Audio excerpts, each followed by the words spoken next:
This Steve Jones Show podcast is now loading. The Steve Jones Show podcast is presented by Sunbury Motor Company, Purdy Insurance, Brewers Outlet, and NIL Game Changers.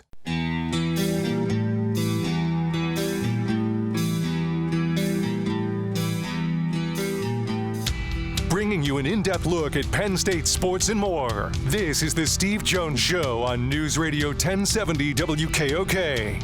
The Steve Jones Show is presented by Sunbury Motor Company, Purdy Insurance, Brewers Outlet, and NIL Game Changers.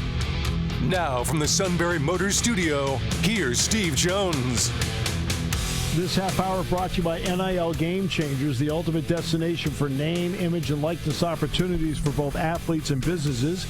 Get your journey started today at nilgamechangers.org. We bring in, going on 21 seasons together, Dick Jerardi. Sir, welcome. It must be at least refreshing to talk basketball after the Triple Crown season. Indeed, Steve. Yes. Happy to talk some hoops with you today. Yes. So let's talk about Jerry West now. Because, obviously, watching Jerry West, all my Jerry West was on TV. But, this guy personified winning at all these levels, and now, he's going to end up being inducted into the Hall of Fame for a third time this particular year. What are your thoughts on what Jerry West meant to the sport of basketball? Steve, he was probably the first of the great two-way players before that was even a term. Right? I mean, he was regular on all defense, which didn't come out, I don't believe, until the 70s in the NBA. But a prolific scorer, he actually averaged, this is kind of hard to believe, 46 per game in a playoff series? Yeah. I mean, really? That's just crazy. So there's that. And then there's how about this? You'll love this. The 1958 all-visiting Palestra team. Jerry West, West Virginia, Oscar Robertson, Cincinnati, and Wilt Chamberlain, Kansas, were on that squad. So there's that. And, it's fascinating. And you mentioned he's going into the Hall of Fame now for a third time, this time as a contributor, obviously, for what he did as a general manager and a scout with the Lakers and a number of other teams. He's also in as a player for his college and NBA days, and was a member of the legendary 1960 Olympic gold medal winning team where he and Oscar Robertson were the starting backcourt, and that team went into the Hall of Fame. But, Steve, for all of that, Jerry West was a tortured soul. Yes. He had so many close calls, right? He lost as a junior, West Virginia lost the NCAA championship by a point to the University of California. All those Laker teams that were in game 6s and 7s against the Bill Russell Celtics that just would lose, have a shot to win one series. Frank Selby missed the shot. Everybody wishes West had taken it because his nickname was Mr. Clutch. And, he finally won. They beat the Knicks with Wilt the year they won 33 games in a row, which is still an NBA record. But, yeah, I mean, and then I think back even to the mid-'90s when he was running the Lakers. And, of course, he ran the Showtime Lakers in the 80s that won all those championships. In the mid-'90s, he's got, I want to say, Charlotte had picked 13 or 14. Yeah, and that sounds right. What? Yeah. I give Vlade Divac for that pick. And they said, really? Vlade Divac? And they said, okay. So they got the pick, and he got Kobe Bryant. Not bad. Well, again, it's his eye for talent, because I thought Nick Van Exel put out a great tweet today. Nobody else thought he could really play. He said Jerry West thought he could play. So that's why he picked me, right? Yeah. Well, Kobe Bryant's 18. He's out of Lower Merion. He falls that far in the draft. He not only thinks he can play, but you also have to have an eye, if you're a GM, of the people around him. He gets Robert Horry to come in. That's a pretty good pickup. Yeah, and that was only the second year of the modern draft where high school players could go back in. Kevin Garnett, you remember, had been taken the year before, but he was a big man. They're going, well, you can't take guards out of high school. It's insane. And I will say this. I saw Kobe play a number of times, Steve, and I didn't see it. I mean, he was really good. I did not envision what happened at all. Yes, that's why you give credit to Jerry West, who has all those great nicknames, the logo and Mr. Clutch, but among many of them, should be just one of the great talent evaluators and a guy who understood how to put together a winning basketball team. He had to do it at all those levels. It's really unprecedented. There's nobody in the history of basketball with a career remotely like his.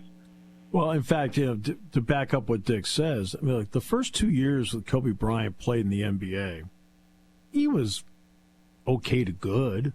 It wasn't until his third year, which would have been his junior year in college, where he really started to take off and be Kobe. I mean, that's sports is filled with mythology, and that's part of it.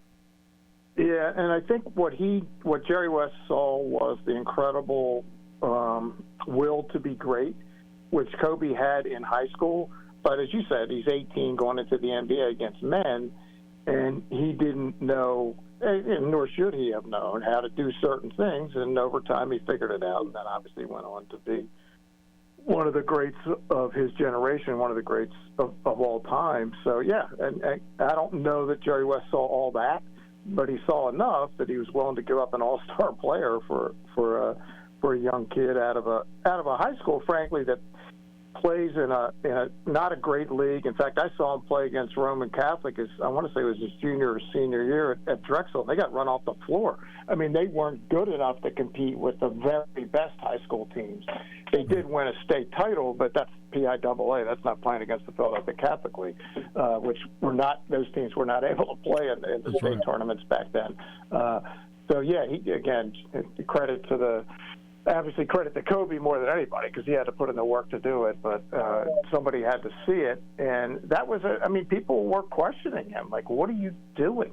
Well, he obviously knew what he was doing. Yeah, no, he knew exactly what he was doing.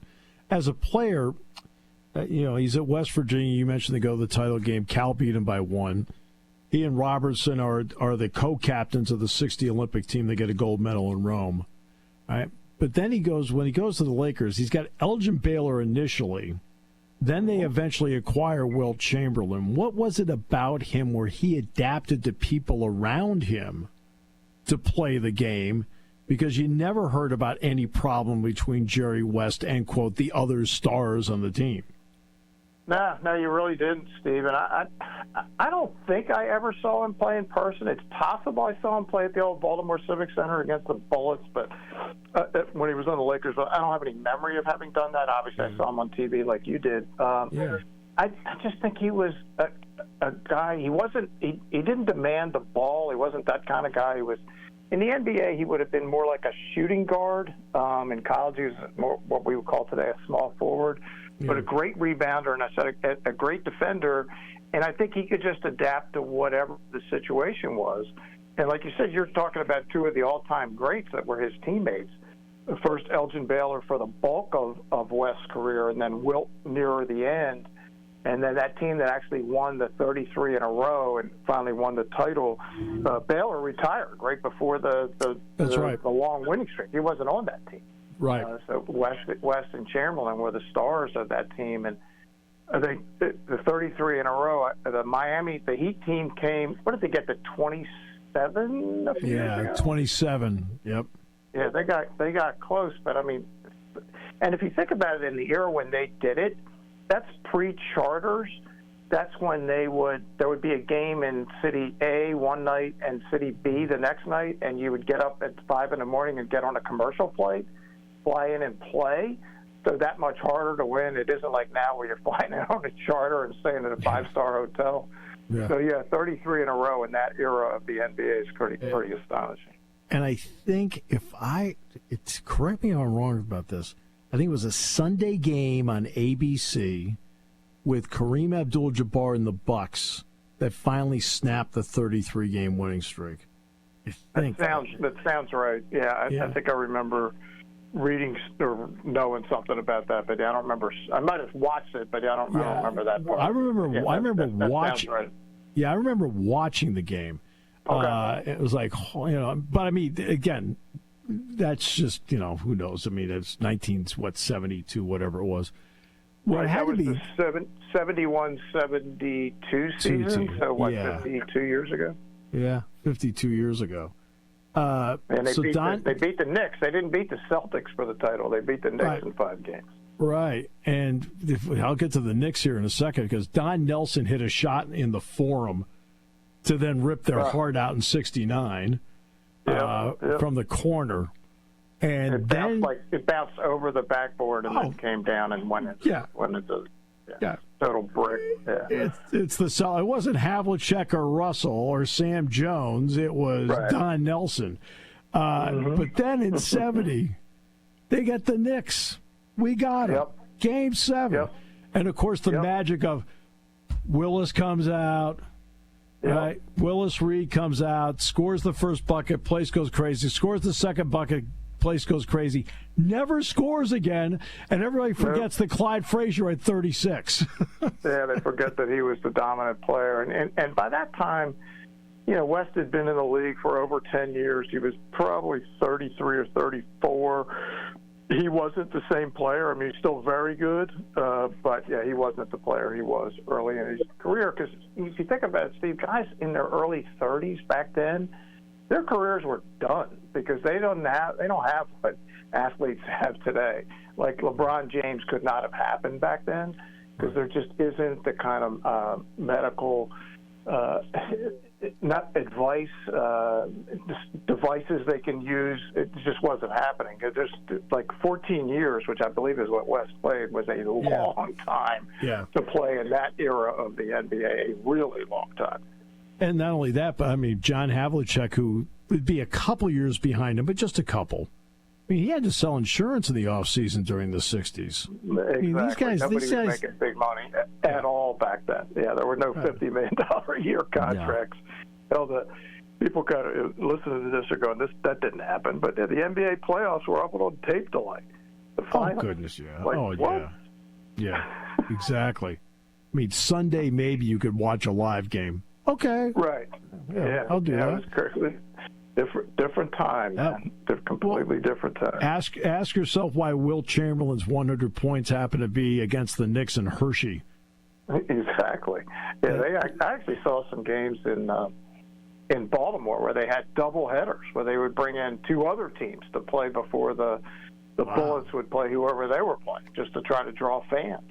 I mean, it's like, no, that can't happen. It's just, people see what it is today. What are they signing? A bazillion-dollar contract with 3 or 4 different networks?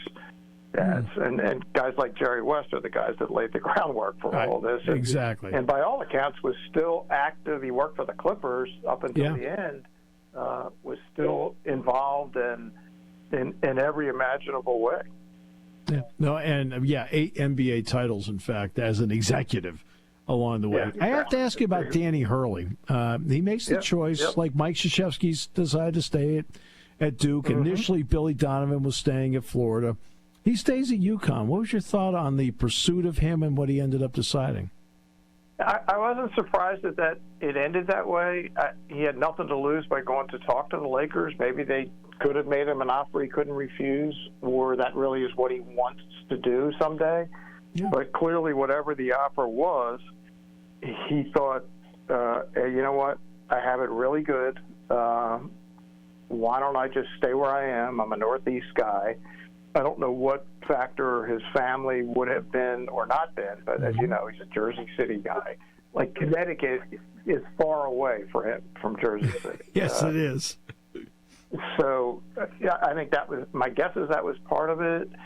And, I mean, if you think about it, even with the craziness that's going on in college sports now, the good teams are still going to be the good teams, right? I don't know why that's going to change all that dramatically. And he's got it going at a place where you are the sport. You have incredible support. He can win forever there. And let's say he really does want to coach in the NBA. He's not even 50. Right. There's plenty of time if that's what he wants to do. But yeah, I just think he looked around and said, "Man, I can win here forever. Why not just do that?" Penn State's heading back to the practice floor to do what they're allowed to do in the summer, which I think is like 4 hours a week or something like that. It's 5 returnees, it is 4 recruits, and it's 4 transfers. Just when you see what Penn State has, not only what we've seen you and I in person, but also on paper, what do you think of the makeup of this team? Yeah, I like everything about it. If you think about it, how many, not just Power 5 or 6 or whatever you want, I don't know how many power leagues we have now that the Pac-12 no longer exists, but whatever that number is, how many teams from those leagues or any league has their top 5 eligible players returning in this era? Steve, it can't be many. Oh, I can tell you, Dick, that I can tell you, Dick, in the Big Ten. I can tell you said there's recruits, there's transfers, there's style of play. The team was very good by the end of last season. I'm very optimistic for year 2 under Mike Rhodes and the staff. Yeah, because I can tell you, Dick, that because as you know, I'll do a lot of off-season work. So so the Big Ten schools, Penn State's the only one of the 18 that has 5 of its top 6 scorers back from last year. They're the only one. Yep. Yeah, no, it's just really unusual. And they'll probably be picked nowhere. And I think you and I will think they'll do a lot better than nowhere. And look, by the end of the season, other than Purdue, was there really anybody in the league that you thought they couldn't play with? Probably not.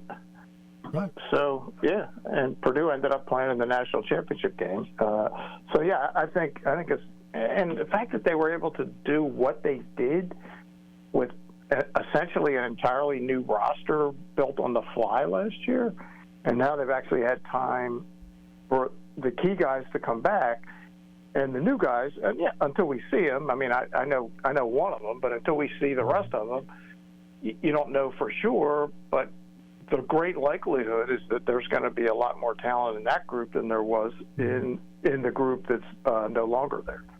And the guy that everybody knows you've seen is Kachienzi, and I know when you saw him at George School, you loved him. Yeah, I did, and he went to Xavier for a season and was kind of miscast as a screening 5-man backup who barely got a chance to play, and he'll be a 4-man for Penn State. He's a phenomenal athlete who can shoot it all the way out to the 3, will be a perfect fit for the pressing, aggressive defense, and will instantly be among the best athletes in the Big Ten. He's a great guy, and for the people that don't know, and I know you do know, Stevie was coached in high school by former Penn State point guard Ben Luber, who's really put together a great program at the George School. They won the Friends League for the first time in school history in Philly for the first, not this season, but the season before when Kachi was a senior. So, yeah, he'll be a good player. And I know some of the other recruits are very highly touted, and obviously some of the transfers as well. So looking forward to seeing it all, how it comes together for this season. Always a pleasure. DJ, analyst. You got it. Thank you, Steve. I'll talk to you soon. Oh, he's the best. Dick Jerardi. Can't say enough great things about him. But, one thing I will say about Jerry West, and it's a general comment, I would hope people would do a better job of understanding history of something, whether it's a player being in it, a coach being in it, a broadcaster being in it, because it allows you to give perspective to fans who think like today is the only thing that, like the game was not invented when Michael Jordan started playing. The game was not invented when LeBron started playing. Right? There are a lot of guys before then that had to do what Dick talked about, doubleheaders in Baltimore, playing a game in Hershey, things like that. That players today don't have to do. There is no league today if those people fail. If they fail, there's no league. Well, there might be a league, but not like it is today. I mean, because of what they did, right? They were able to build a mansion on a pretty solid foundation because of the Jerry Wests of the world who helped make it that way. All right, we will come back with more in a moment. This half hour brought to you by NIL Game Changers here on News Radio 1070 WKOK. There's something to be said about a sale with a handshake, a service technician who really knows what he's doing. They can explain it in English what the problem is. There's nothing better than having that friend you could trust in the area. That's Sunbury Motors, where you get selection, knowledgeable salespeople, and prices that fit your budget, and more important, that friend you can trust. Welcome to Sunbury Motors, Kia, Ford, and Hyundai. You could shop other dealers and compare prices, but at Sunbury Motors, you get their lowest price promise. They research the current used vehicle market and guarantee their used car prices are the lowest. If you find a lower price, Sunbury Motors will beat it. 3 dealers all in one. See their full new and pre-owned inventory at sunburymotors.com. Pick out a vehicle you like and schedule your test drive online. Follow them on Facebook. Sunbury Motors Ford and Hyundai, North 4th Street, Sunbury, and Sunbury Motors Kia, routes 11 and 15 in Hummel's Wharf. You want your young athlete to get the most out of life and NIL. You need a roadmap, a strategic approach. NIL Game Changers help student athletes earn while they learn in their collegiate journey. Driven by former student athletes and coaches who work as NIL sports agents and content media designers, they'll guide both student and family, starting with high school students looking toward college and those already in college. Get a seasoned team of marketing experts with a background in athletics and coaching. Visit NILGameChangers.org, the ultimate destination for name, image, and likeness opportunities.